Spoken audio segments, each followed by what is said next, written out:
Muy bien. Bueno, pues vamos a continuar con el tema de pruebas a números ondulatorios, muchachos. Si recuerdan, la sesión pasada estuvimos revisando tres propiedades importantes de los números ondulatorios que vamos a utilizar para generar las variables aleatorias. Sí, la primera, los ondulatorios es una muestra que proviene de una población que tiene una media de 0.5, un medio. Los ondulatorios es una muestra que proviene de una población que tiene una varianza de un doceavo. Y además es importante también validar la propiedad de que los ondulatorios que utilicemos es una muestra que proviene de una población que se distribuye uniformemente entre 0 y 1. Ayer terminamos nuestra sesión revisando esta prueba de uniformidad, la prueba chi cuadrada, y utilizábamos el estadístico de prueba que ya conocemos y el valor crítico que también ya conocemos. Entonces vamos a continuar con una segunda prueba de uniformidad entre 0 y 1. Y si recuerdan, esta prueba también ya la conocemos. Es una prueba de bondad de ajuste que la hemos utilizado para analizar si mis datos se ajustan a una distribución continua. Específicamente para esta prueba vamos a utilizar la distribución uniforme con parámetros conocidos de 0 y 1. Ya sabemos que esta prueba de Kolmogorov-Smirnov es una prueba recomendable cuando tenemos muestras pequeñas, ¿sí? ¿Por qué? Porque no agrupamos los datos en clases, sino los trabajamos de manera individual. Hay que recordar también nada más que en esta prueba el estadístico de prueba va a ser el valor máximo del valor de más o del valor de menos. Y cada uno de estos dos valores los calculamos a partir de las ecuaciones que tenemos en la parte aquí superior. Y finalmente los valores críticos dependen del error tipo 1 que definamos, el nivel de significancia dada, y también depende del tamaño de la muestra. Hay que recordar que estos valores críticos los encontramos en cualquier referencia bibliográfica que hable de simulación de eventos discretos y aparece como tablas de valores críticos de Kolmogorov-Smirnov. Entonces vamos a empezar con nuestro análisis. Les pido por favor que abramos nuestro archivo de Excel con el que estuvimos trabajando la sesión pasada y ubiquémonos en la hoja llamada ejemplo. Y por favor indíquenme si ya tenemos todos abierto este archivo y estamos ubicados en la muestra correspondiente, en la muestra que se llama ejemplo. Ya, profe. Muy bien. Bueno, entonces vamos a hacer la prueba. Esta es una prueba que yo esperaría no tuviera ninguna complicación en realizarla. Voy a copiar estas dos columnas. Las voy a pasar un poco más a la derecha para evitar ahí empalmar la información. Y bueno, el primer paso de la prueba de Kolmogorov-Smirnov, si recuerdan ustedes, pues es acomodar de menor a mayor los datos de la muestra que estamos analizando.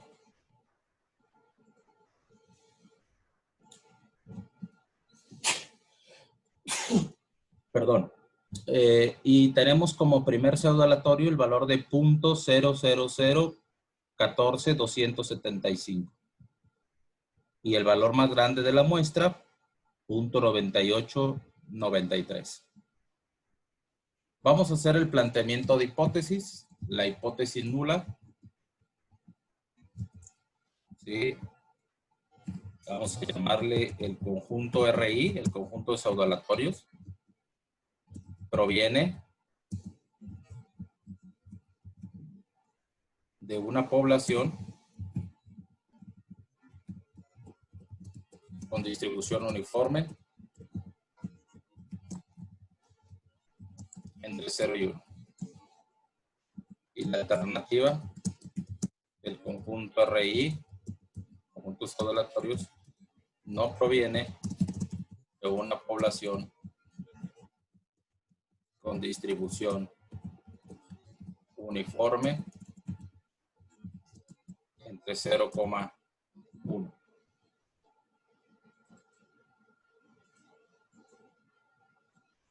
Hay que recordar que la función de densidad acumulada de una distribución uniforme es X menos A entre B menos A.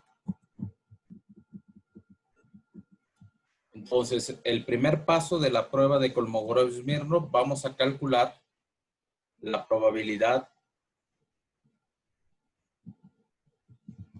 acumulada en nuestra distribución empírica.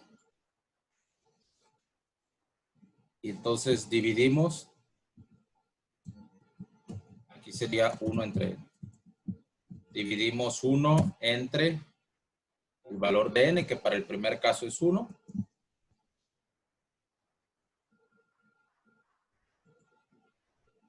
Perdón, es i entre n, disculpen.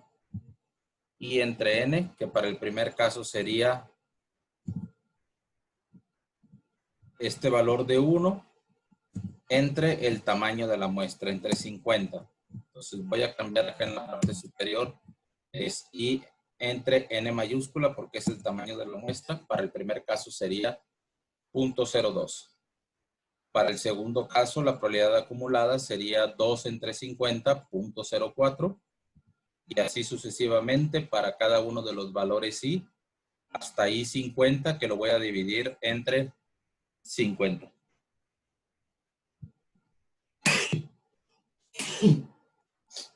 Perdón. Entonces tenemos aquí esta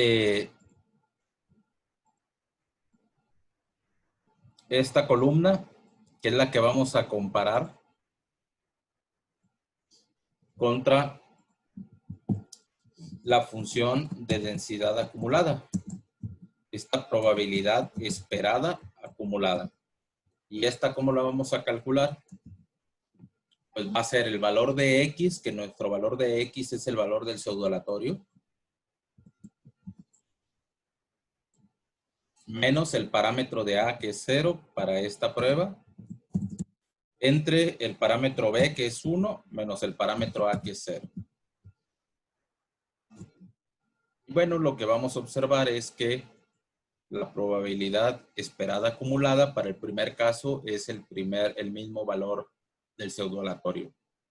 Lo mismo va a suceder para el segundo caso, es el mismo valor que el pseudoaleatorio y esto es común o esto es normal, dado los parámetros de 0 y 1 que estamos utilizando.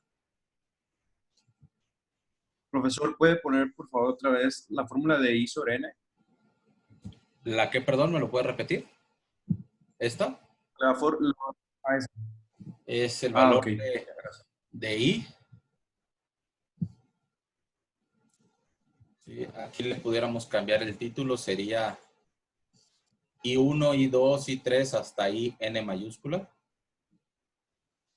Y para el siguiente caso pues sería I2 entre 50. El 50 es porque es el tamaño de la muestra. Gracias.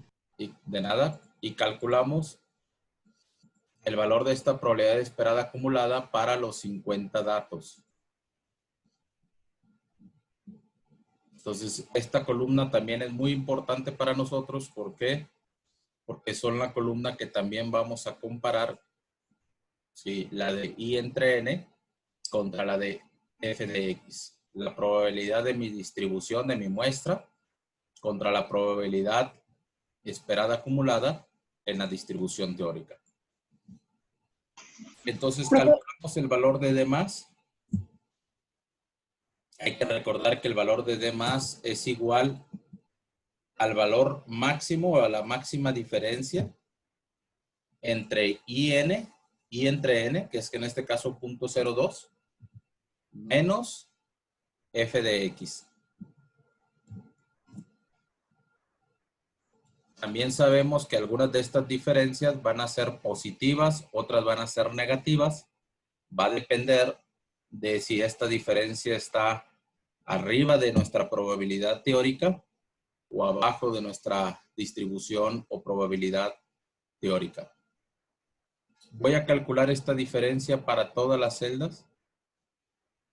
0.04 menos 0.0038. Y lo calculamos para el resto de las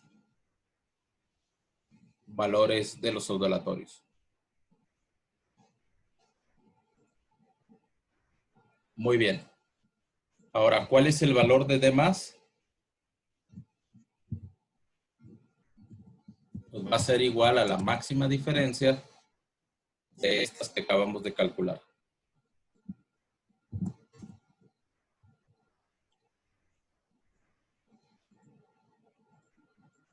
Entonces, tenemos un valor de D+ de 0.1740.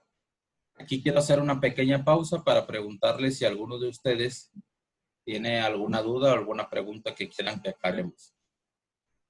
¿Puedes, por favor, poner en la celda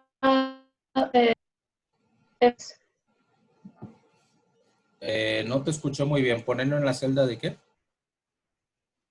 de X? ¿Esta? Sí. Es el valor del pseudoalatorio menos 0 entre B menos A, entre 1 menos 0.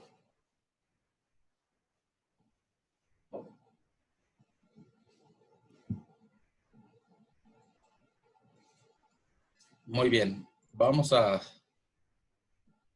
continuar. Ahora vamos a calcular el D menos.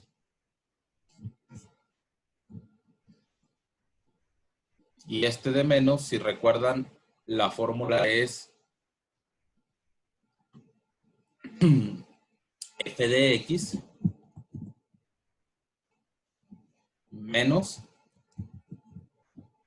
i menos 1, ¿sí? El valor de i, que en este caso también es 1, y menos una constante 1, entre 50, entre n mayúscula, entre el total de los datos.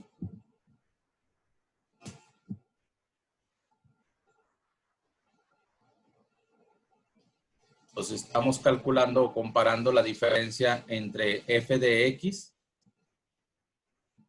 contra el valor de la probabilidad de la distribución empírica del valor i anterior, o sea, de i0 en este caso, en el primer caso. Calculo para la siguiente celda, aquí hay una diferencia negativa, estoy comparando el valor de f de x contra el i entre n anterior. Por eso sale negativa la diferencia.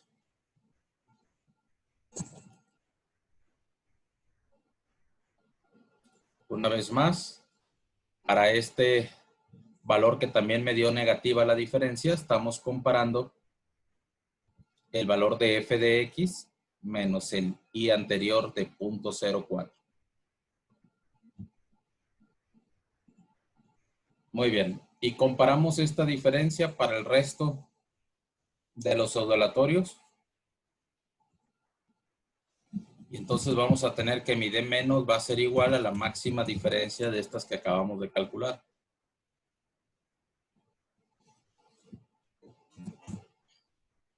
Y tenemos 0.03857.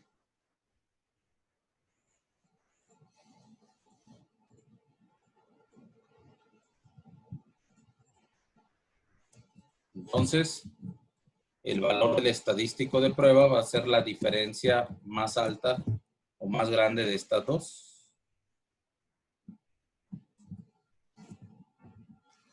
Entonces, tenemos un estadístico de prueba de 0.1741. Vamos a compararlo contra el valor crítico. Vamos a manejar un alfa de 0.05 y una muestra de 50 datos.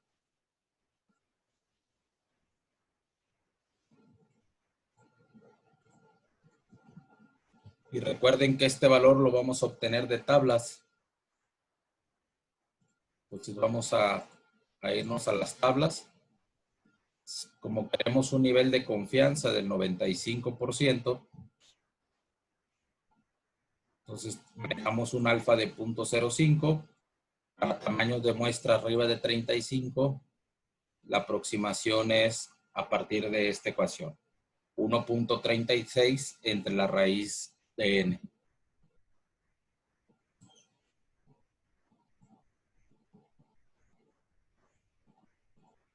Entonces sería 1.36 entre la raíz de 50.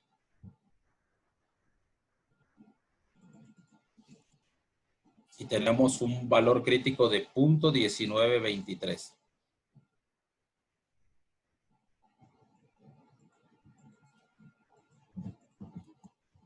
Hasta aquí, muchachos. ¿Alguna pregunta, alguna duda?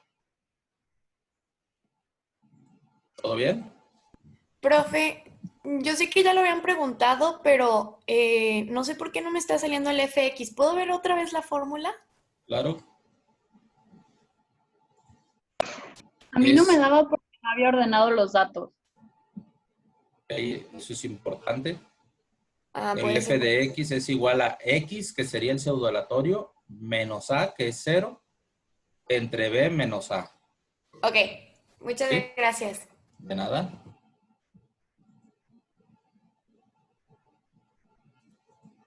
La conclusión entonces sería, dado que el estadístico de prueba de 0.1741 es menor a 0.1923, no hay suficiente evidencia estadística para rechazar la hipótesis nula de que el conjunto RI proviene de una población con distribución uniforme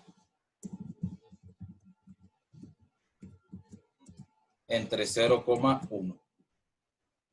Y estamos tomando la decisión con un nivel de confianza del 95%. Hay que tomar en cuenta que para esta prueba no va a ser necesario realizar ningún ajuste al estadístico de prueba ni al valor crítico, porque los parámetros ya son dados, los parámetros son conocidos. ¿Sí? Sabemos que la población de donde provienen los pseudoaleatorios tiene una distribución uniforme entre 0 y 1. Eso es conocido. Lo que queremos ver es si esta muestra de 50 datos proviene de esa población con distribución uniforme entre 0 y 1. ¿Alguna duda, alguna pregunta, muchachos? También hay una fórmula para, ¿cómo se dice? Ajustar los datos que usted mencionó, ¿no? Que ya se conocen los parámetros. Ahí en la referencia bibliográfica que les compartí, ¿sí? En una de las tablas se propone el autor hacer un ajuste al estadístico de prueba cuando los parámetros son conocidos también. Sin embargo, ese ajuste no es tan necesario porque, como comentamos, la distribución, la prueba de Kolmogorov-Smirnov, su estadístico de prueba, su valor crítico, fue pensado inicialmente este estadístico sin ajustar, considerando parámetros conocidos. Entonces, sí, como comentas tú, Aldo, existe esa alternativa. No es necesario hacerla. ¿Por qué? Porque como los parámetros son conocidos, no es tan importante hacerlo. ¿Sí? Donde sí es importante hacerlo es cuando los parámetros no son conocidos y los tenemos que estimar. Sin embargo, hacer ese ajuste cuando los parámetros son conocidos, si los hacemos, tampoco pasa nada. Entonces, queda a criterio del analista si lo quiere hacer o no. Sin embargo, no es necesario cuando los parámetros son conocidos.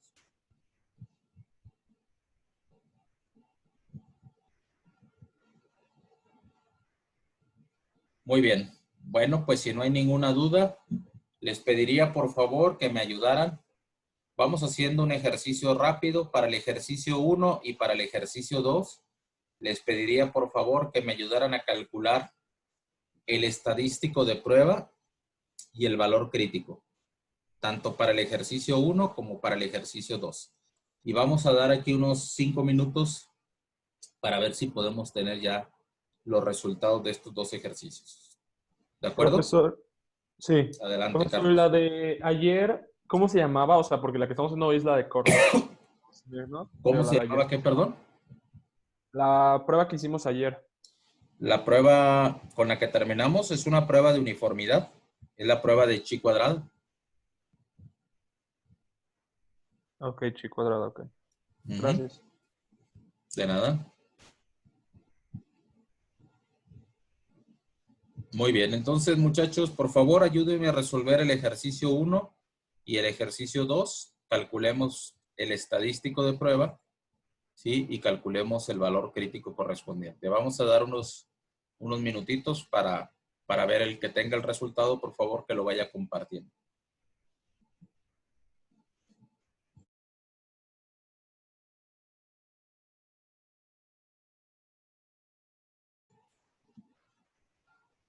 Muy bien. ¿Alguien tiene la solución del ejercicio número 1? Sí. ¿Cuánto les da, por favor, el valor de D más del ejercicio 1? Me dio 0.0847. 0.0, ¿qué fue? 847. 0.84. ¿El 84 qué? 7. 7. Ok. ¿Y el D menos, por favor? 0.1169. Gracias. Entonces el valor del estadístico de prueba sería 0.1169. Y como el tamaño de la muestra también es de 50, el valor crítico va a ser igual al del ejemplo, ¿verdad? ¿Me lo pueden repetir, por favor? 0.1923. No, es que ayer sí pasaron. Muy bien, Marcela, por favor, tienes abierto ahí tu... Creo que fue Acá. Marcela la que tiene Yo abierto no fui, su... profe. Ah, disculpa, entonces alguien habló. Pero sí, sí es .19.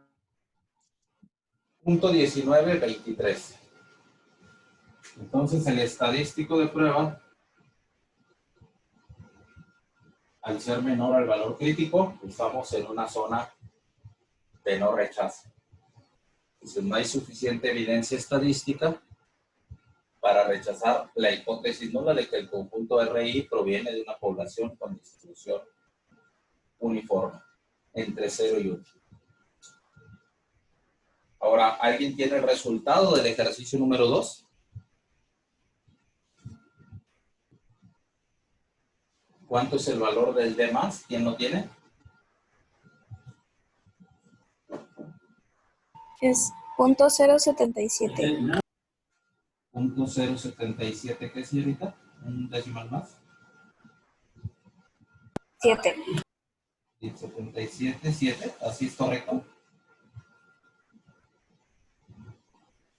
Punto Sí. 077, muy bien. ¿Y el D menos, por favor? .0474. Muy bien. Entonces tenemos un estadístico de prueba de .0777. Y ayúdame, por favor, con el valor del valor crítico. Nada más ahora la muestra es de 70.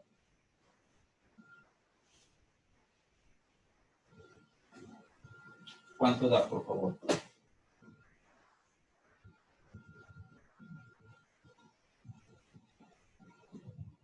.1623.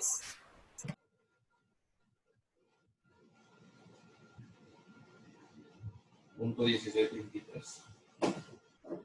Muy bien, gracias. Entonces, si esto es correcto, el estadístico de prueba es menor al valor crítico, por lo que también estamos en una zona de no rechazo.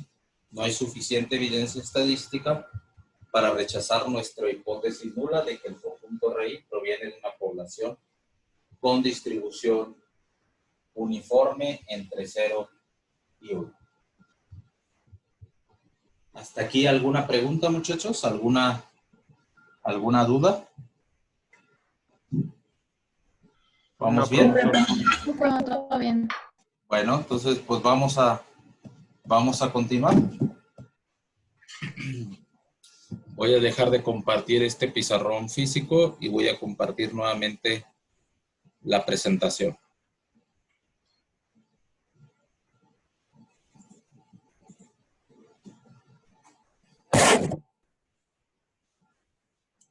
Muy bien, pues aquí están los resultados del ejemplo por si después lo quiero comparar.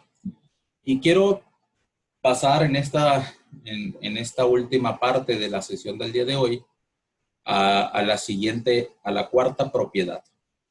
¿Sí? La cuarta propiedad tiene que ver con la propiedad de independencia. Es decir, buscamos que los pseudolatorios que estemos generando sean valores entre 0 y 1 que sean independientes entre sí. Es decir, que no haya correlación. Y aquí podemos ver en la pantalla dos gráficas con la presencia de correlación, como en la que estamos viendo en la parte de abajo. Observen que la presencia de correlación en los datos genera que haya cierto sesgo de los pseudolatorios a ubicarse, en este caso, hacia el centro. Entonces vamos a tener valores entre 0 y 1 que están sesgados hacia el centro, no están entre 0 y 1 completamente, no están entre 0 y 1, y entonces no son independientes entre sí. En la parte de arriba vemos que los pseudolatorios están uniformemente dispersos en este cuadrante de 0 a 1 y de 0 a 1. Y este comportamiento de los pseudolatorios, al estar uniformemente dispersos, nos están indicando que sí son independientes entre sí. Para esta prueba de independencia, existen diferentes métodos que podemos nosotros evaluar. Voy a compartir nuevamente ahora mi pizarrón virtual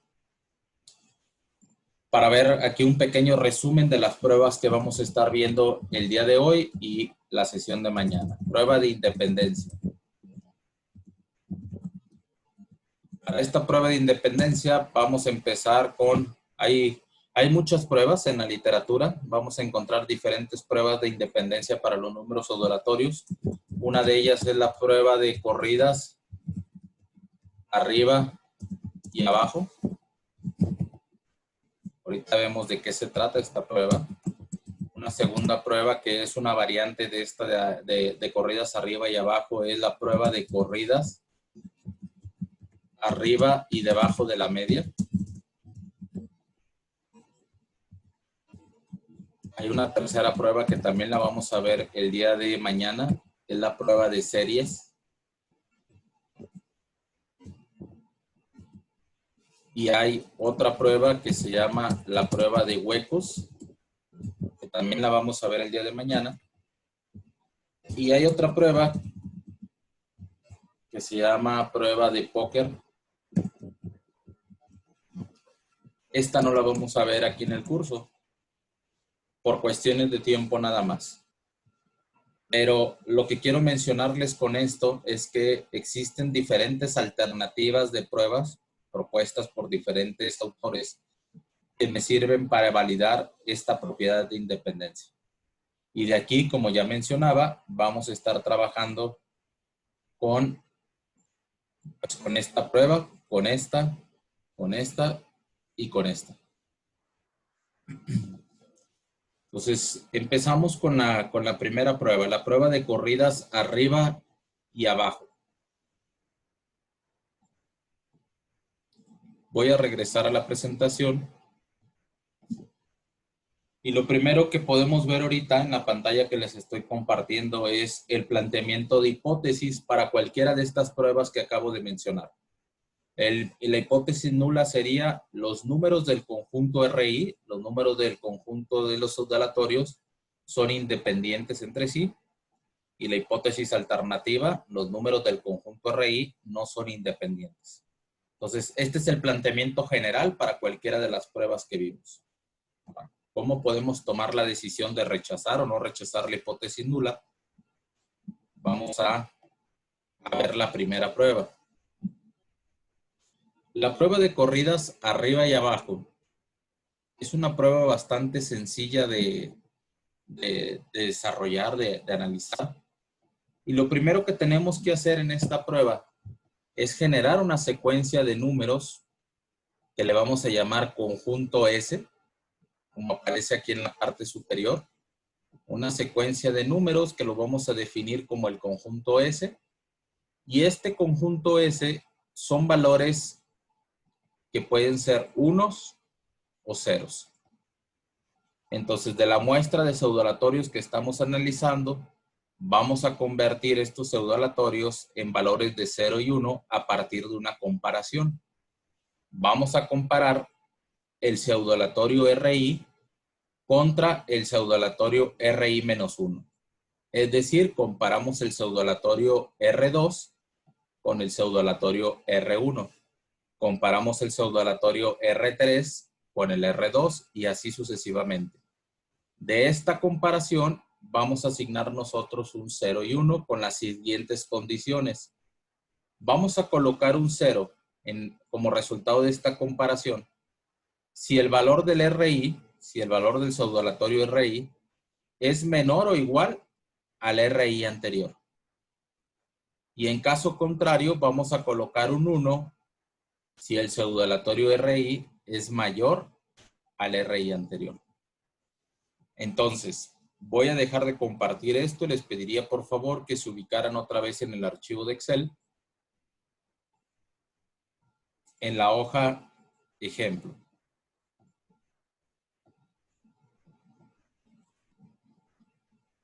¿Ya estamos ahí, muchachos? Sí. Muy bien. Entonces, lo que voy a hacer ahora es volver a copiar por acá para no empalmar los resultados de las pruebas anteriores. Voy a comparar, voy a copiar los 50 pseudoaleatorios sin acomodar. Estos sí tienen que estar en el orden original. Acuérdense que en la de Kolmogorov los acomodamos de menor a mayor. Tengo que trabajar con mi muestra sin acomodar, la original. Muy bien, entonces en la siguiente columna vamos a generar nuestra columna que le vamos a llamar conjunto S, que puede tener dos valores, 0 y 1. Y ya dijimos que el resultado de esta comparación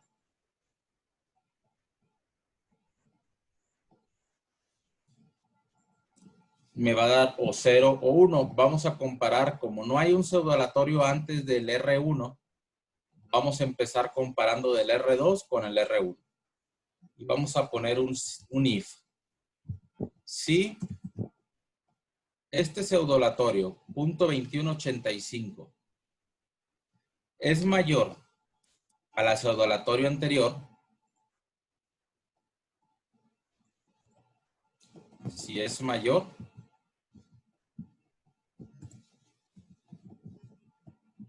el pseudoaleatorio anterior, colocamos un 1. De lo contrario, colocamos un 0. Entonces, como es mayor el R2 que el R1, pues el resultado de esta comparación es un 1. Ahora vamos a comparar el R3 con el R2. Si el R3 es mayor al R2, colocamos un 1, de lo contrario un 0. Y el resultado es un 1. Ahora comparamos el R4 con el R3 y como el R4 es menor al R3, el resultado va a ser un 0. Entonces, así como hice con estas tres comparaciones, vamos a hacer la comparación para el resto de los pseudoaleatorios. Y voy a poner esta columna que definí con la letra S en un color en particular porque esta columna es importante para nosotros. Muy bien, hasta aquí, ¿alguna pregunta, algún comentario? ¿Cómo se llama? Muy bien, creo que escuché que... ¿Puede poner tantito Sí, adelante. la fórmula? Sí, Ah, ok, ya, gracias. de nada. Profesor, ¿cómo se llama esta prueba? Esta prueba se llama prueba de corridas arriba y abajo. Gracias. De nada, vamos a ponerle por aquí el título.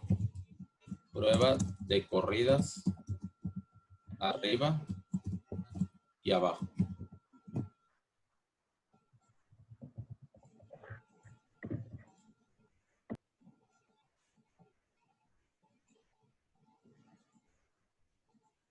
¿Podemos continuar, muchachos?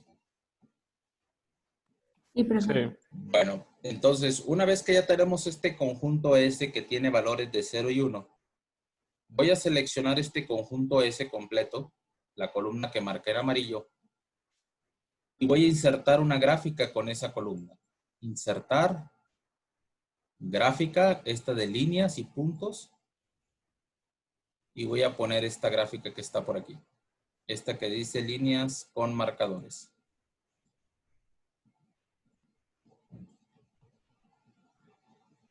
Y si ya tengo esta gráfica, deben de tener una gráfica parecida a la que estamos observando aquí en mi pantalla.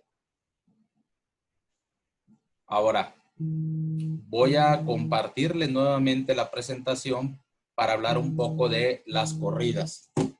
¿Qué es una corrida? ¿Por qué se le llama prueba de corridas arriba y abajo? Vamos a compartir la presentación.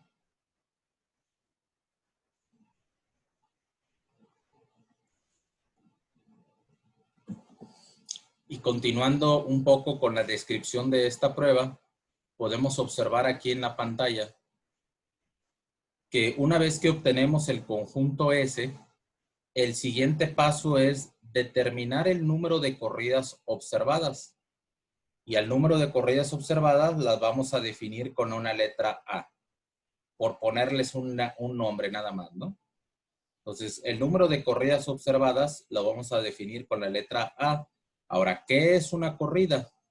Una corrida, dice aquí la definición del autor de esta prueba, se identifica como la cantidad de unos o de ceros que son consecutivos entre sí.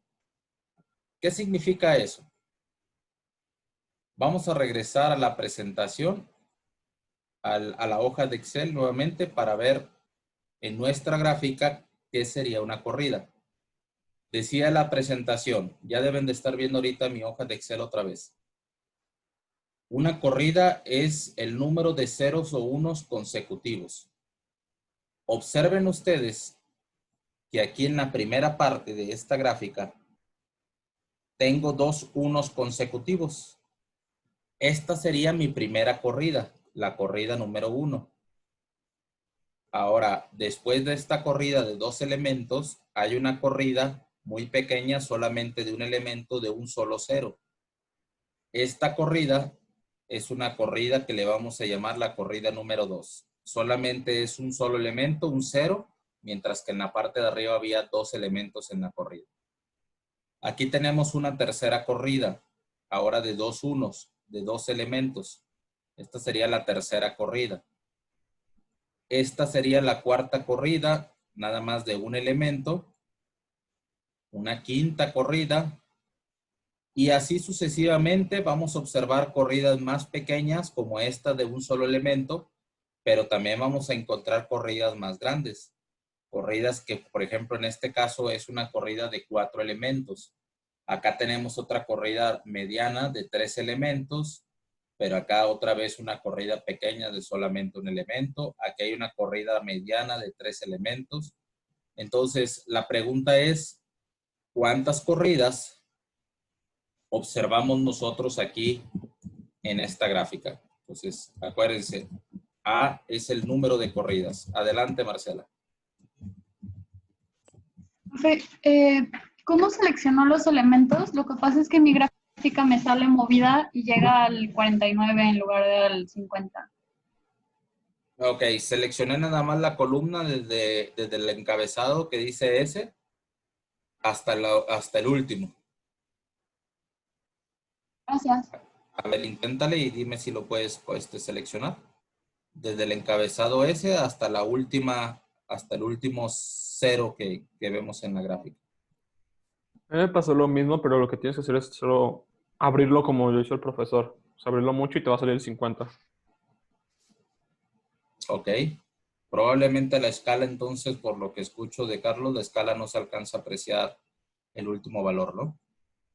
No ya sé, no, pero ya lo expandes ya. había seleccionado el encabezado y se había movido. ¿Ya se corrigió? Ya, gracias. De nada.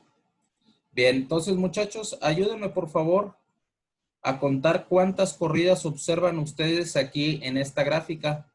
Una pregunta muy común es, profesor, ¿se puede encontrar el número de corridas con alguna función, con alguna fórmula, etcétera? Y la respuesta es no.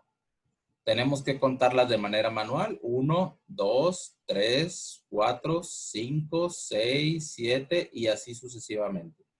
Entonces, según mis cálculos, a ver si ustedes coinciden conmigo, el número de corridas que estamos observando en esa gráfica es igual a 32. A ver si ustedes coinciden Sí, profe. con esto. Muy Sí, bien. profe. Entonces, vamos a ponerle por aquí. Voy a hacer la gráfica un poco más arriba. Y vamos a escribir aquí la letra A, que dijimos que es el número de corridas observadas, es igual a 32. Ahora, la pregunta es, ¿estas corridas que estamos observando de 32, son muchas corridas o son pocas corridas? No lo sabemos porque tenemos que compararlo contra algo para saber si es mucho o no. Y aquí es donde viene la parte interesante de esta prueba. El número de corridas observadas en la muestra fueron de 32. Ahora vamos a comparar estas corridas observadas contra lo que vamos a llamar las corridas esperadas, las corridas ideales, las que deberíamos de tener. Voy a volver a compartir mi presentación porque la gran propuesta de del autor de esta prueba fue lo siguiente. Aquí tenemos una gráfica, ahorita están viendo mi presentación. Aquí estamos viendo esta fórmula que les estoy marcando con este rectángulo rojo, que es la propuesta del autor de esta prueba para poder calcular las corridas esperadas. Entonces ya tenemos las corridas observadas a partir de mi muestra. Ahora, ¿cuánto serían las corridas esperadas? Y bueno, después de un proceso de análisis y de investigación, el autor de esta prueba sugirió que las corridas esperadas deberían de calcularse con esta ecuación. Una constante 2 multiplicada por el tamaño de la muestra menos una constante 1 y todo esto dividido entre 3. El valor de 2, el 1 y el 3 son constantes. Entonces, observen ustedes que las corridas esperadas va a depender del tamaño de la muestra. Entonces, voy a regresar ahorita acá a la hoja de Excel para calcular las corridas esperadas.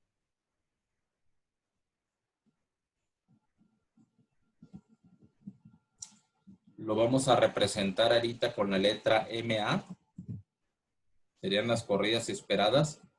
Y dijimos que la fórmula es 2 por el tamaño de la muestra, que son 50, menos una constante 1. Y todo eso dividido entre una constante 3.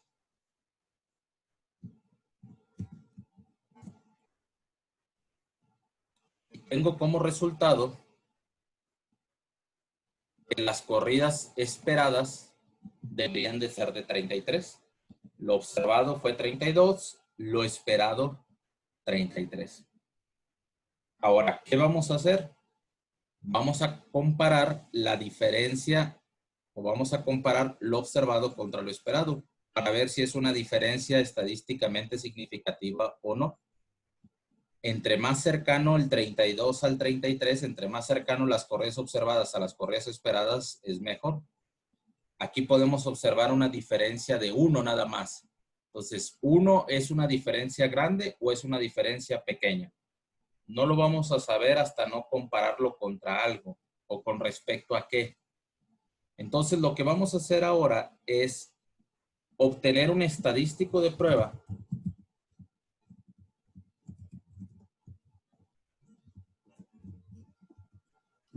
este estadístico de prueba lo único que va a hacer es hacer una diferencia, lo voy a representar con la letra Z, 0. Porque lo que vamos a hacer es comparar esta diferencia, ¿sí? Sacar la diferencia entre lo observado y lo esperado y estandarizar esa diferencia. ¿Qué significa eso? Que vamos a comparar para calcular este Z0. Mi estadístico sería el valor de las corridas observadas, que es A, menos las corridas esperadas, que es mu A. Y para estandarizar esta diferencia, voy a dividir esta diferencia entre una desviación estándar de corridas. Entonces, observen que esto que estoy poniendo como fórmula en la parte acá de arriba no es otra cosa más que estandarizar la diferencia entre A y mu A. Ahora ya tengo el valor de A, ya tengo el valor de mu A, me falta el valor de la desviación estándar de las corridas. ¿Qué tengo que hacer ahora? Vamos a comparar, a calcular esa desviación estándar. El mismo autor de este método, de esta prueba, nos sugiere que para poder estimar esa desviación estándar, calculemos la varianza de las corridas. Y en la parte de abajo viene otra fórmula sugerida por el autor de esta prueba para calcular la varianza. La varianza de las corridas va a ser igual a una constante 16 multiplicado por un tamaño de muestra menos una constante 29 entre todo esa diferencia entre 90. Al igual que con la media de con el valor esperado de corridas, la constante 16, 29 y 90, como su nombre lo indica, son constantes, son fijas, no cambian. Entonces, el valor de la varianza depende del tamaño de la muestra. Vamos a calcular entonces esa varianza.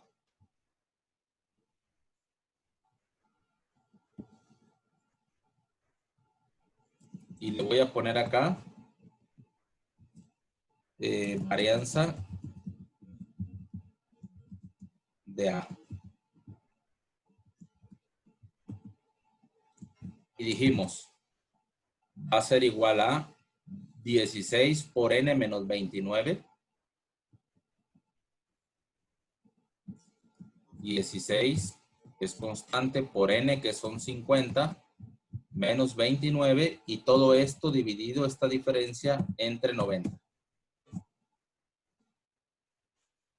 Y tenemos entonces que la varianza de las corridas es igual a 8.5667, mientras que el valor esperado es de 33.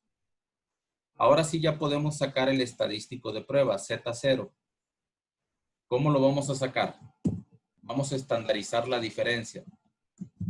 32 menos 33. Y todo esto dividido no entre la varianza, sino entre la desviación estándar de las corridas. Entonces voy a sacar la raíz cuadrada de 8.5667. Y tengo entonces como resultado este punto 36 menos punto 3416. Indíquenme por favor si ustedes llegaron al mismo resultado. ¿La varianza de qué datos es, perdón? La varianza se calculó con la fórmula 16 por n, 16 por 50, menos 29, y todo eso entre 90.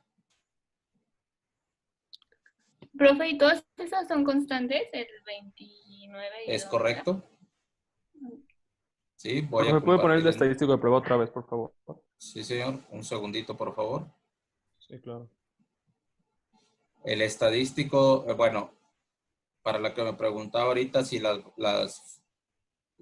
números van a ser constantes, estos son fórmulas que no van a cambiar. Tanto el valor esperado de corridas como la varianza de la corrida, estas constantes 2, 1, 3, 16, 29, 90 no cambian. Siempre van a ser las mismas. Lo que va a cambiar es el tamaño de la muestra. Y Carlos, tú que me preguntabas cómo calcular el estadístico de prueba, aquí está la fórmula. A menos mu A, 32 menos 33 entre la raíz cuadrada de 8.56, que fue la varianza. Ok, gracias. ¿Sí? Muy bien. ¿Hasta aquí alguna duda, alguna pregunta? No, profe. Ok, entonces tenemos No, profe. menos 36 punto, perdón, menos punto 3416, 59. Ahora, ¿qué falta? Como tenemos una diferencia estandarizada, nuestros valores críticos van a estar basados en la distribución normal estándar. Entonces, lo que voy a hacer, estoy abriendo ahorita mi Minitab, no es necesario que ustedes lo abran. Lo voy a abrir nada más yo ahorita para poder mostrarles mi pantalla de Minitab y graficar la distribución normal estándar. Ahorita deben de estar viendo mi pantalla de Minitab. Entonces voy a graficar la distribución de probabilidad. Quiero ver una probabilidad. Tengo aquí la distribución normal. ¿Cómo sé que está estandarizada? Porque la media es 0, la desviación estándar es 1. En el área sombreada voy a decir que me grafique ambas colas y que maneje una probabilidad de 0.05. Y voy a poner aceptar.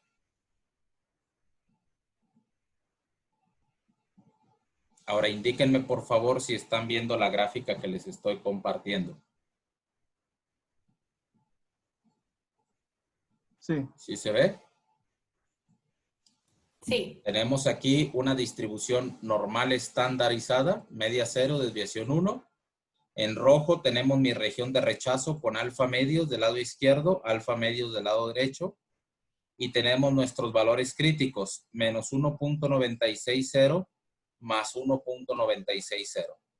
¿Cómo calculo este menos 1.96 y más 1.96? Pues es con la distribución normal estándar inversa. ¿Sí? Lo sacamos en la clase pasada, este valor. Distribución normal estándar inversa y me va a dar estos valores críticos. Ahora, voy a comparar mi estadístico de prueba de menos 0.3416 y vamos a ubicar ese estadístico de prueba aquí en esta gráfica. El menos 0.3416 más o menos está ubicado por aquí. Esto sería el valor de menos Z0, ¿no?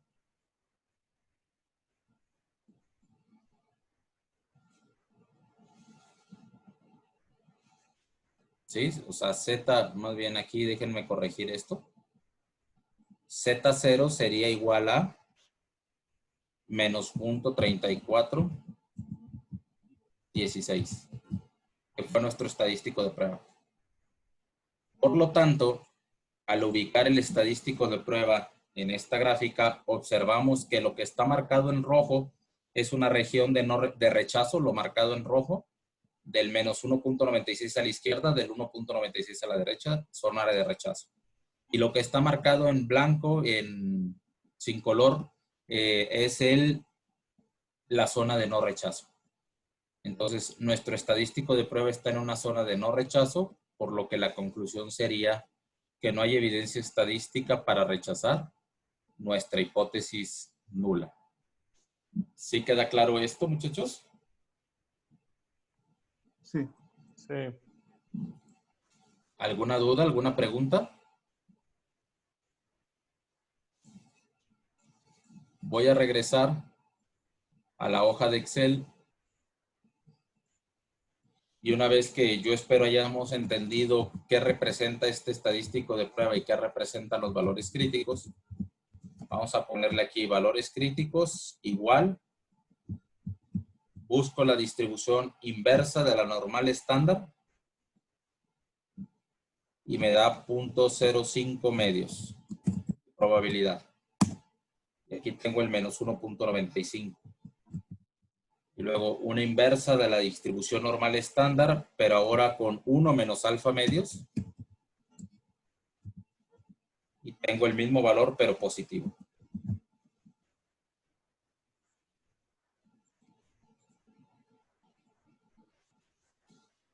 Entonces, con Profe, esto ¿sabe resulta, cómo va la fórmula en inglés? pues creo que aparece como nor.std.im o algo así. A ver si alguien no tiene su Excel en inglés que quiera compartirle esa respuesta a su compañera. Es norm.s.inv. Muy bien, muchas gracias, Carlos. Gracias. Entonces, conclusión. Dado que el menos 0.3416 es mi estadístico de prueba, es mayor a menos 1.9599, pero menor a más 1.9599,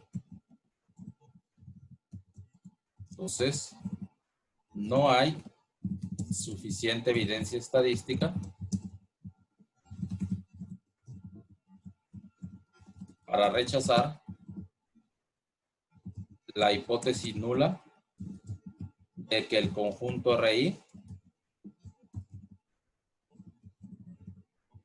son independientes entre sí. Profe, Y estamos tomando la decisión con un nivel de confianza del 95%.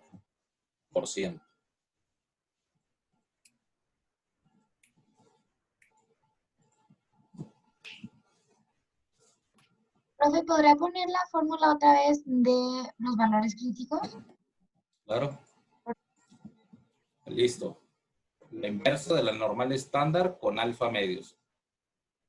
Ok, entonces se usa la inversa aquí. Y para el valor positivo es la misma fórmula, la misma función, inversa normal estándar, pero con 1 menos alfa medios.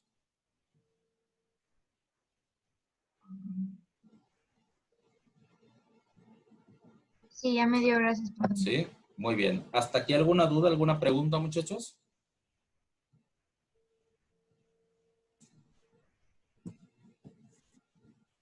Bueno, si Los no hay valores dudas, críticos mínimos.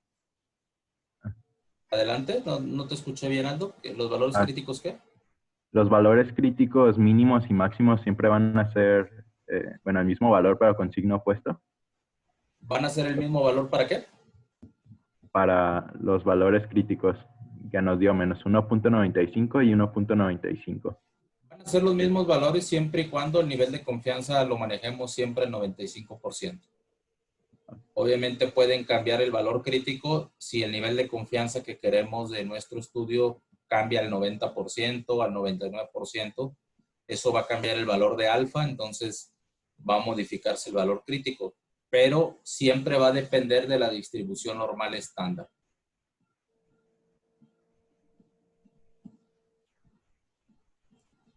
Y si lo trabajamos al 95%, siempre van a trabajarse, siempre van a ser de menos 1 y más, perdón, menos 1.95 y más 1.95. Muy bien. Bueno, vamos haciendo, llevamos aproximadamente un poquito más de 1 hora de clase. Vamos a dar un pequeño receso, muchachos, para que podamos cambiar de posición, tomar agua, etcétera. Y regresando del receso de 10 minutos, hacemos un ejercicio. El ejercicio número 2, les pediría que ustedes lo resolvieran con esta prueba. Y una vez que resolvamos el ejercicio 2, veremos la siguiente prueba. Es una variante de esta. Se llama prueba de corridas arriba y debajo de la media. Entonces, 10 minutos, son en mi reloj las 12:07. Si les parece, nos vemos a las 12:17 para continuar con nuestra sesión.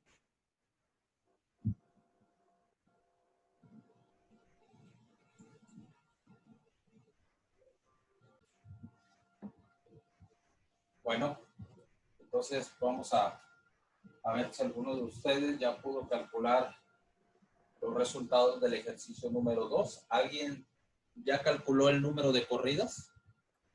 Sí. A mí me salió 40, no sé el resto. Bueno, vamos a poner ahorita 40 y ahorita confirmamos. Sí, también. ¿Alguien más le dio 40? Sí, a mí también me dio 40. Ok, vamos a escuchar a 2 personas más, nada más para confirmar. A ver si 2 personas más también les dio este valor.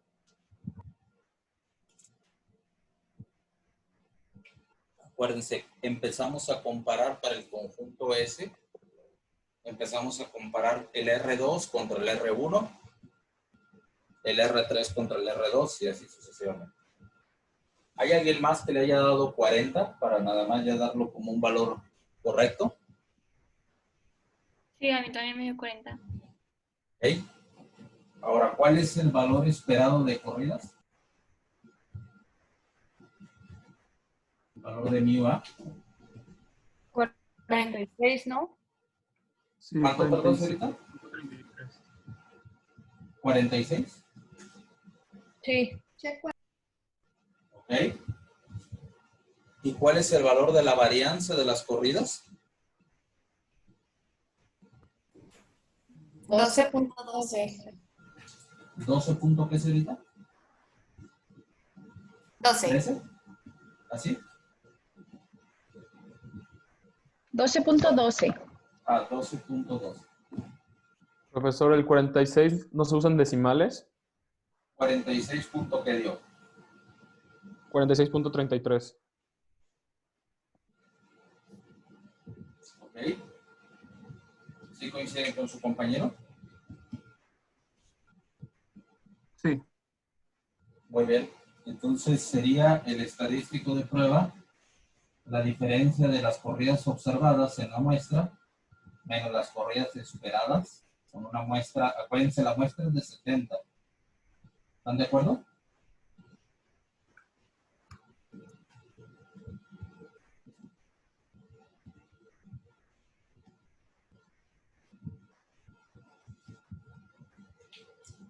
¿Cuánto sería el valor del estadístico de prueba, por favor?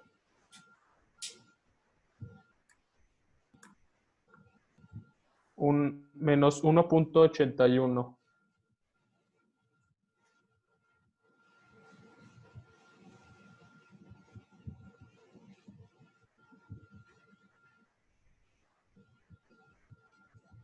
¿Coinciden con su compañero alguien más? Sí, profe. ¿Sí? Sí. Aquí podemos observar nuevamente si comparamos el estadístico de prueba contra nuestros valores críticos en Z alfa medios, que el estadístico de prueba de menos 1.81 está dentro de la región de no rechazo, ¿no? Está dentro del valor de menos 1.95 y más 1.95. Entonces, con un nivel de confianza del 95%, no hay evidencia estadística suficiente para rechazar la hipótesis nula de que el conjunto RI son independientes entre sí. Y estamos tomando la decisión con un nivel de confianza del 95%. ¿Alguna pregunta, algo que quieran que aclaremos sobre este ejercicio, muchachos? ¿Está todo bien? Todo bien, profe. Muy bien. Bueno, entonces déjenme dejar de compartir esta pantalla y vamos a regresar a nuestra presentación. En lo que resta de la sesión, vamos a hablar de la otra prueba, que creo que no va a ser nada complicada comprender esta segunda prueba, la prueba de corridas arriba y debajo de la media, porque en realidad es una variante de la anterior. Aquí también tenemos que generar, igual que en la prueba anterior, tenemos que generar un conjunto, una secuencia S o un conjunto S, que también va a tener valores entre 0 y 1. Nada más que aquí la comparación no va a ser del pseudoaleatorio RI contra el pseudoaleatorio RI-1. Aquí lo que vamos a comparar es el pseudoaleatorio RI contra la media, de ahí el nombre. Acuérdense, los pseudoaleatorios provienen de una población con una media de 0.5. Entonces vamos a comparar mi pseudoaleatorio contra la media de 0.5 y vamos a asignar un 1 si el pseudoaleatorio RI es mayor o igual que 0.5. Y vamos a asignar un 0 si el pseudoaleatorio RI es menor a 0.5. Entonces, voy a dejar de compartir ahorita esta pantalla y voy a regresar a la hoja de Excel. Les pediría que por favor ustedes también se muevan a la hoja de Excel. Ahorita les estoy compartiendo ya mi hoja de Excel. Lo que voy a hacer ahora es volver a copiar el conjunto de pseudoaleatorios de mi ejemplo. Lo voy a copiar más hacia la derecha. Esta prueba se llama prueba de corridas arriba y debajo de la media.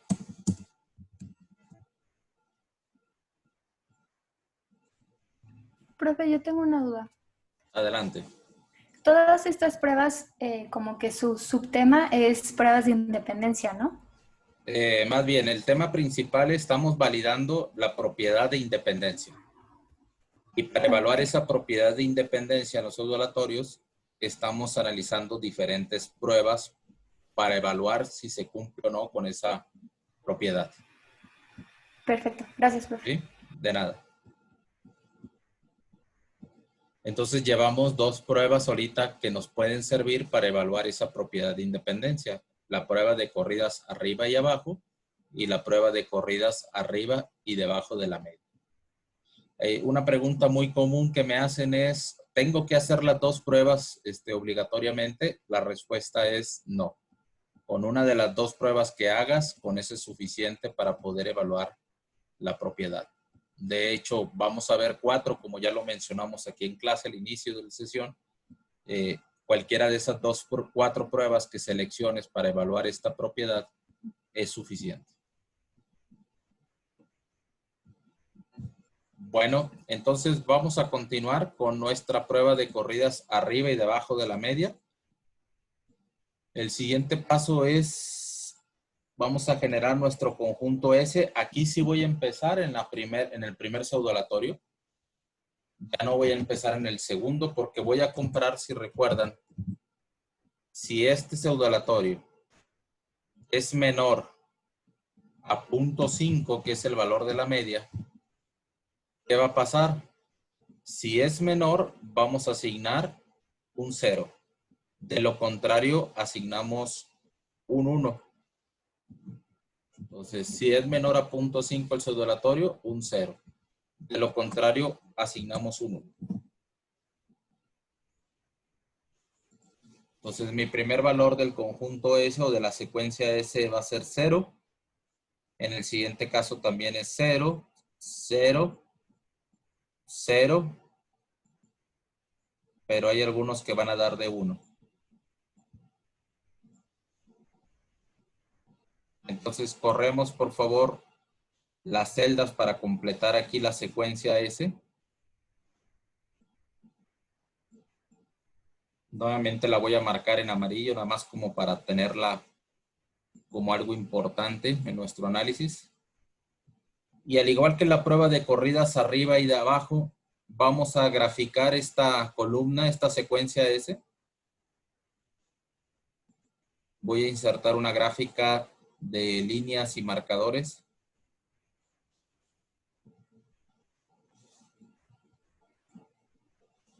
Como la que tenemos aquí en la pantalla. ¿Sí me están siguiendo todos, muchachos?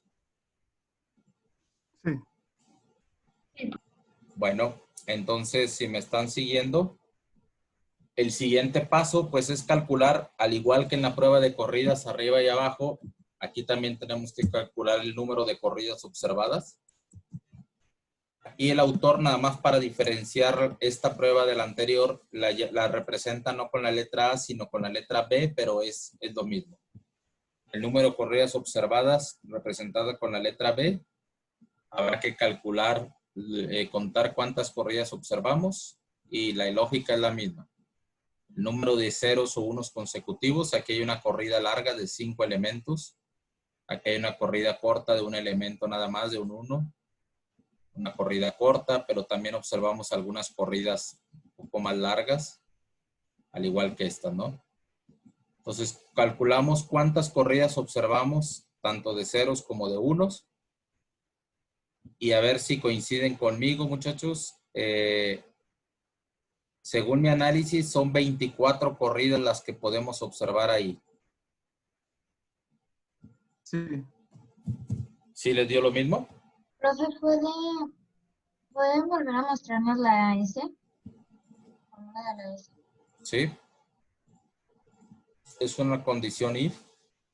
Si el pseudoaleatorio R1 es menor a 0.5, asignamos un 0, coma, o asignamos un 1.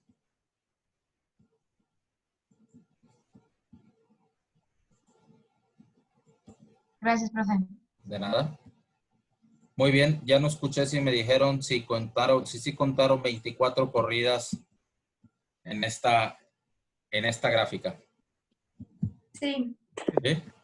Muy bien, entonces, ¿qué sigue ahora? Vamos a tener que calcular igual. Estas son las corridas observadas, 24, pero vamos a calcular las corridas esperadas y también la varianza de las corridas.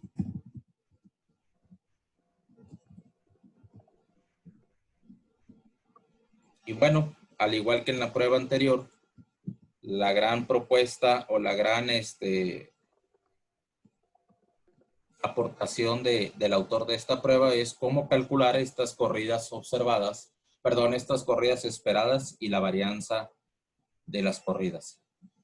Voy a compartir nuevamente la presentación para que podamos observar cómo se calculan estas corridas. Lo primero que tenemos que hacer antes de calcular el valor esperado de corridas y su varianza de las corridas, vamos a calcular cuántos ceros y cuántos unos observamos en nuestra muestra. Ya calculamos ahorita las corridas observadas y las representamos con la letra B. Ahora vamos a calcular los valores que le vamos a llamar N0 y N1. ¿Y qué viene siendo N1? Pues N1 no es otra cosa más que la cantidad de ceros, ¿sí?, que tenemos nosotros. Bueno, aquí hay un error en el subíndice. ¿Sí? Vamos a la fórmula, vamos a requerir que sean N1 y N2. Entonces, N1 sería el total de ceros que observamos en la secuencia S. Y N1 va a ser, perdón, N2 va a ser el total de unos que observamos en la secuencia. Entonces, N1, el total de ceros observados en la secuencia. N2 es el total de unos. Y N mayúscula, pues es la suma de ceros y de unos. Entonces, vamos a calcular el total de ceros.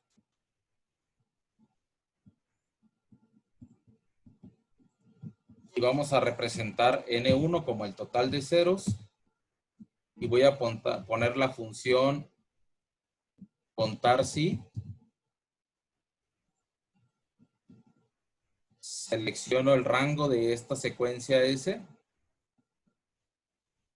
Toda la secuencia S la selecciono como rango. Y el criterio es que cuente cuántos ceros hay en esa secuencia. Y observé que hay 30 ceros en la secuencia S. Ahora N2 esperaríamos que fueran 20 para poder tener la muestra de 50.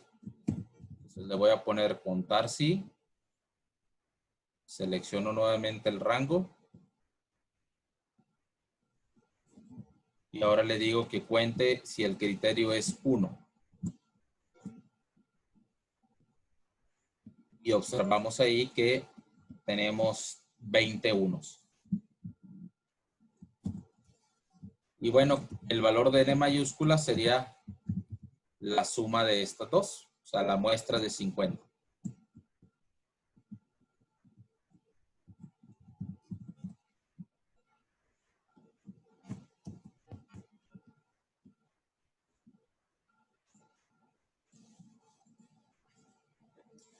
Ahora, ¿cómo calculamos el valor esperado de corridas y la varianza de las corridas? Lo vamos a calcular a partir de estos datos.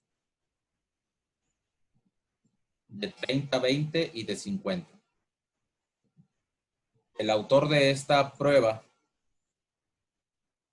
propone que para poder estimar el valor de las corridas observadas, utilicemos esta ecuación. Un 2, que es una constante, multiplicada por N1 por N2 entre N, que es 50. Y vamos a sumarle el valor de la media poblacional, el valor de 0.5. ¿Sí queda claro, muchachos? Sí, profe. Entonces, ayúdenme, por favor, a hacer el cálculo correspondiente. Vamos a ponerlo, voy a compartir ahora nuevamente mi hoja de Excel.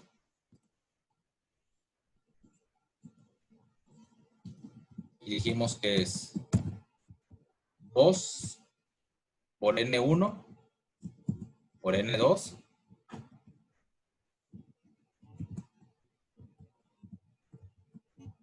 y todo esto entre 50, que es el total de la muestra,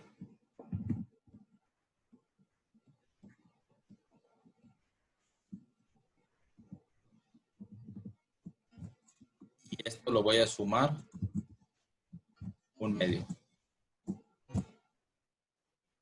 Y me da como resultado un valor esperado de corridas de 24.5.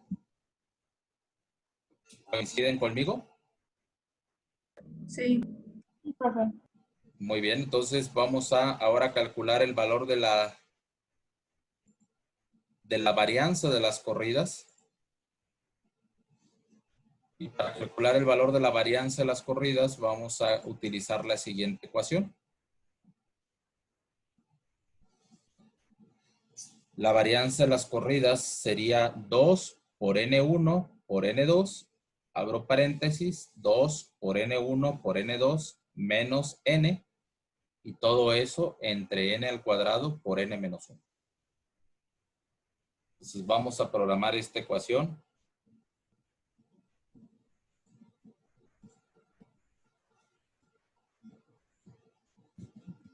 Sería 2 por N1 por N2, cierro paréntesis, y luego abro otro paréntesis, eso es por, abro paréntesis,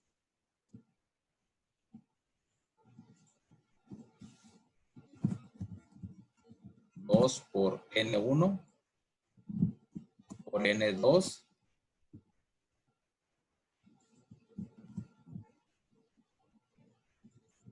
voy a cerrar este paréntesis y luego es menos N.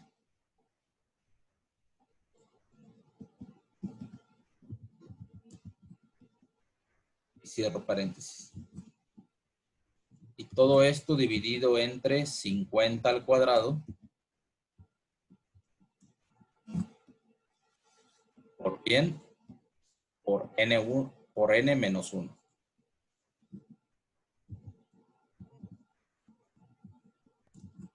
¿El 50 es por N o es una constante, profe? No, el 50 es por N.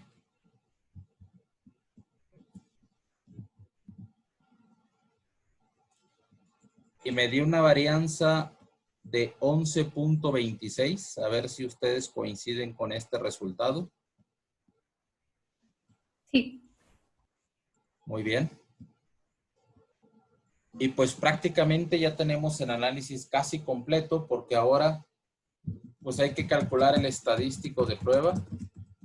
También lo vamos a representar con Z0.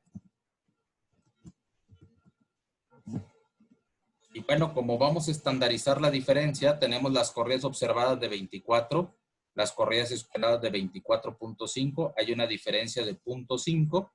Y para poder concluir si esa diferencia es estadísticamente significativa, pues vamos a estandarizar esa diferencia. ¿Cómo? Pues vamos a ponerle Z0 igual a las corridas observadas menos la corrida esperada entre la desviación estándar de las corridas.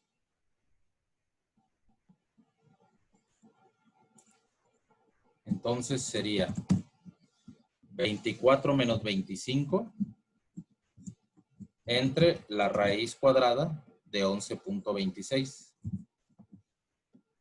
Y tengo un valor de menos 0.1489.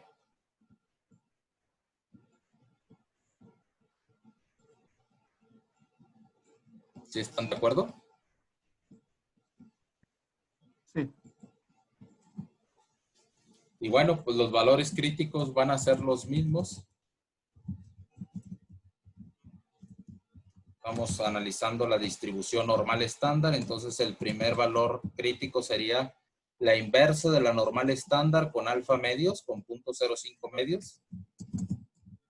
Ya sabemos el resultado, menos 1.9599. Y la inversa de la normal estándar con 1 menos alfa medios. Y es el positivo, más 1.9599.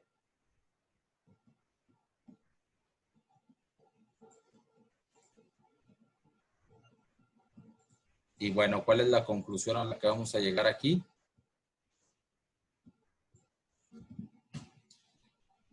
Si analizamos nuevamente nuestra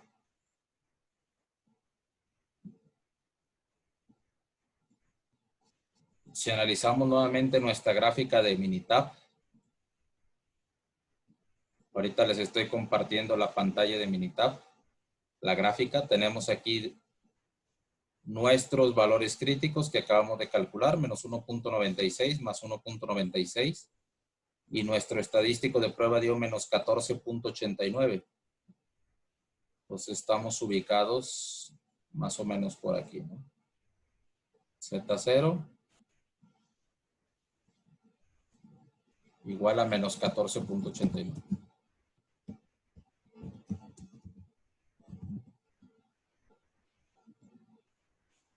Entonces, estoy ubicado en una zona de no rechazo de la hipótesis nula.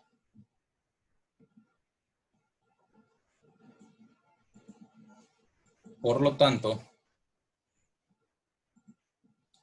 me voy a regresar a mi hoja de Excel. La conclusión sería: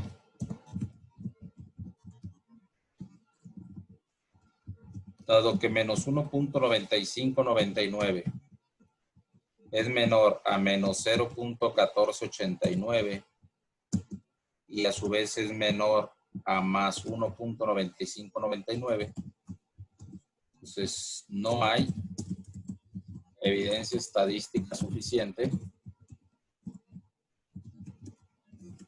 para rechazar la hipótesis nula de que el conjunto RI, conjuntos pseudo-aleatorios, son independientes entre sí.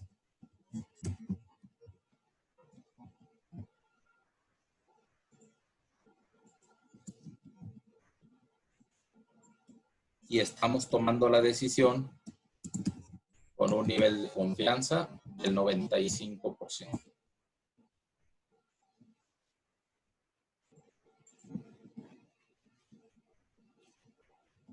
¿Queda claro, muchachos? ¿Alguna duda, alguna pregunta? Yo tengo una pregunta. En el caso de las corridas estimadas, ¿no las tenemos que redondear? No, se va a dejar así con el valor de las corridas con decimales. En este caso, 24.5. Gracias. De nada. Bueno, entonces lo que vamos a hacer en estos últimos 10 minutos de clase, les pediría que lo más rápido posible, ayúdenme por favor a calcular otra vez las corridas esperadas, las observadas, la varianza, el estadístico de prueba, pero ahora para el ejercicio 1. Solamente para el ejercicio 1. Y terminando de hacer ese ejercicio, comparamos ahorita los resultados y damos por terminada nuestra sesión del día de hoy. Entonces vamos a dar unos 3-4 minutitos para que me ayuden a analizar con esta prueba de corridas arriba y abajo los datos del ejercicio 1, por favor. Entonces, damos unos minutos para que puedan trabajar.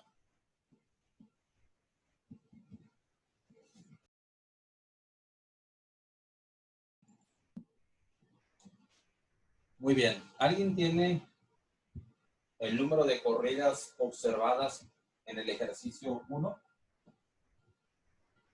27. 27. ¿Alguien más coincide con su compañero? Sí. Muy bien. Bien. ¿Me pudieran indicar, por favor, cuál es el valor de el número de ceros que observaron? ¿Cuál fue el valor de N1 y cuál es el valor de N2? 22 y 28. 22 y 28. 22 ceros, 28 unos. Ahora, ¿cuál es el valor esperado de corridas? Mu B. 25.14. 25 punto, ¿qué, perdón? 14. 14. ¿Y cuál fue el valor de las varianza de la varianza de las corridas? 11.88. 15.88. 11. 11.88. 11.88. ¿Escuché bien? ¿Así es correcto? Sí. 11.88. Muy bien. Y si estos valores están correctos, entonces el estadístico de prueba sería 27 menos 25.14 entre la raíz cuadrada de 11.88. ¿Alguien me ayuda, por favor, calculando el valor del estadístico de prueba?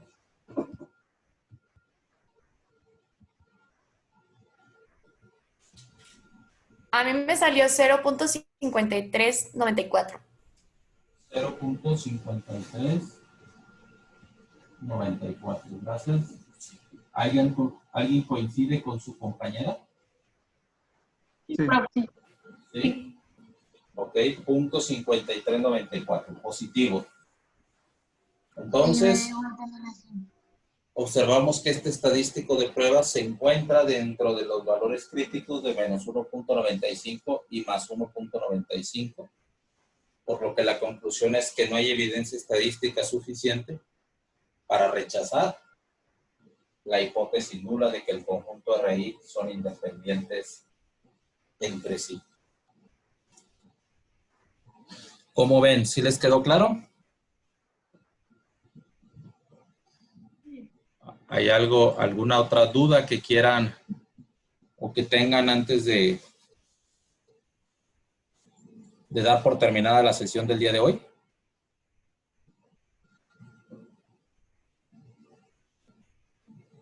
No, profe, ninguna duda. Muy bien. Bueno, pues entonces, si no hay dudas, muchachos, pues prácticamente con esto terminamos la prueba de corridas arriba y debajo de la media. En nuestra última sesión del curso, que es mañana, estaremos revisando dos pruebas más, la prueba de series y la prueba de huecos. Son dos pruebas que también sirven para evaluar la propiedad de independencia. Y con eso terminaríamos nuestro curso.